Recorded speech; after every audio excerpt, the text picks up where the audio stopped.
तेलंगाना कानून साज कौंसिल के अबूरी सदरनशीन के तौर पर कुल हिंद मजलिस इत्तेहादुल मुस्लिमीन के रुकन कानून साज कौंसिल सैयद अमीनुल हसन जाफरी ने जायज़ा हासिल कर लिया।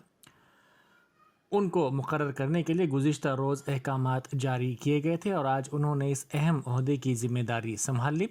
वज़ीर दाखिला मोहम्मद महमूद अली, वज़ीर उमूर मुक़न्नना प्रशांत रेड्डी, मजलिसी अरकान असम्बली सैयद अहमद पाशा क़ादरी, मोहम्मद मौज़म ख़ान, जाफ़र हुसैन मेराज, मजलिस के रुकन कानून साज कौंसल रियाजुल हसन आफंदी, TRS के कायदीन के साथ साथ सेक्रेटरी मुक़न्नना डॉक्टर नसीमलू और कौंसल का स्टाफ भी इस मौके पर मौजूद था।